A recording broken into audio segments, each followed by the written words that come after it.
ہم آج کی ویڈیو میں بات کریں گے ڈارک ویب کے بارے میں۔ انٹرنیٹ کے 3 لیول ہوتے ہیں۔ سرفیس جو آپ گوگل اینڈ یوٹیوب ڈیلی بیس پہ یوز کرتے ہیں۔ ڈیپ ویب جہاں آپ کا پرائیویٹ ریکارڈ جیسے email, bank account. Dark web internet کا ڈارک حصہ جہاں پہ لیگل چیزیں ہوتی ہیں جیسے hack, email, drugs, bank account, بہت کچھ۔ صرف لیگل چیزیں نہیں بلکہ اسے جرنلسٹ، ایکٹیوسٹ اور گورنمنٹ یوز کرتے ہیں کیونکہ گارنٹی ڈن رہے۔ ڈارک ویب کی بنیاد انونیمٹی گمنامی ہے۔ یہاں کوئی بھی شخص اپنی اصلی پہچان چھپا کر کام کر سکتا ہے اور اس کا سب سے بڑا ساتھی ہے بٹ کوائن۔ یہ ایک ایسی ڈیجیٹل کرنسی ہے جس کی وجہ سے ٹرانزیکشن کو ٹریس تلاش کرنا بے حد مشکل ہو جاتا ہے۔ سب سے بڑا سوال کہ ہم اس کا ایکسیس کیسے لیں۔ ڈارک ویب کو آپ اپنے عام براؤزر جیسے کروم یا فائر باکس ایکسیس نہیں کر سکتے۔ اسے ایکسیس کرنے کے لیے ایک خاص سافٹ ویئر کی ضرورت ہوتی ہے جیسے ٹور برازداری روٹر کہتے ہیں۔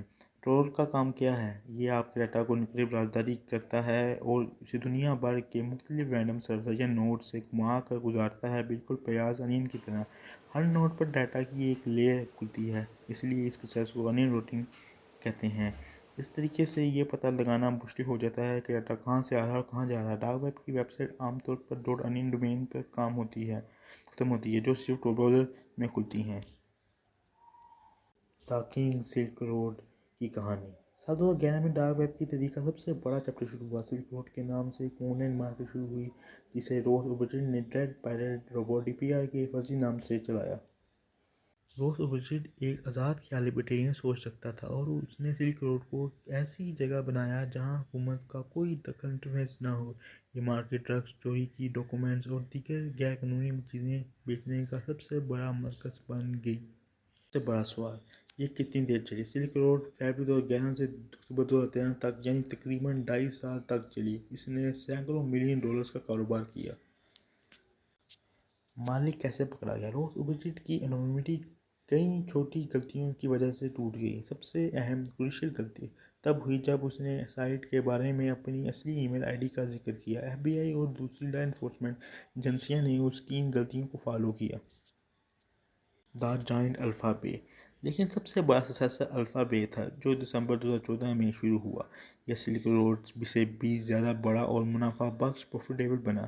اس نے بٹ کوائن کے علاوہ مونیرو اور ایتھیریم جیسی ڈیجیٹل کرنسی کو بھی ایکسیپٹ کرنا شروع کر دیا۔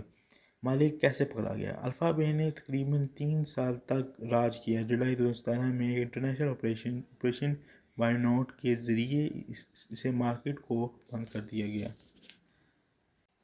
اس کے فاؤنڈر الگزینڈر سیزس جو آن لائن الفا 02 کے نام سے جانے جاتے تھے کو تھائی لینڈ میں گرفتار کیا گیا۔ سیزس تبھی پکڑے گئے جب وہ اپنے انکرپٹ لیپ ٹاپ پر لاگ ان تھے اور لا انفورسمنٹ کی طرف سے کیے گئے نقلی فیک سسٹم فیلئر کو ٹھیک کر رہے تھے۔ پولیس کو اس کے لیپ ٹاپ سے ساری ضروری معلومات مل گئی۔ گرفتاری کے کچھ دن بعد سیزس کی تھائی لینڈ کے جیل میں موت ہو گئی۔ Suspected suicide. اس طرح ڈارک ویب کا سب سے بڑا بازار الفا بے بھی ختم ہو گیا۔ جب بھی کوئی بڑی مارکیٹ بند ہوتی ہے تو یوزرز کا ٹرسٹ ٹوٹ جاتا ہے اور اسی افراتفری کا فائدہ اٹھایا فراڈ کرنے والوں نے۔ سلک روڈ اور الفا بے کے بند ہونے کے بعد چھوٹے کئی مارکیٹس کھلے، مگر ان میں سے زیادہ تر مارکیٹس نے ایکزٹ اسکیم کیا۔ ایکزٹ اسکیم میں کیا ہوتا ہے؟ مارکیٹس آپریٹر لوگوں کے بٹ کوائن جمع کرتے ہیں، پھر اچانک سڈنلی ویب سائٹ بند کر دیتے ہیں اور سارا پیسہ لے کر فرار ہو جاتے ہیں۔ یوزر اپنا پیسہ اور انونیمٹی دونوں کھو دیتے ہیں۔ یہ چیزیں یہ بتاتی ہیں کہ ڈارک ویب کی دنیا ہمیشہ ہی غیر مستقبل اور خطرناک رہی ہے۔ یہاں ہر کوئی صرف اپنے فائدے کے لیے کام کرتا ہے۔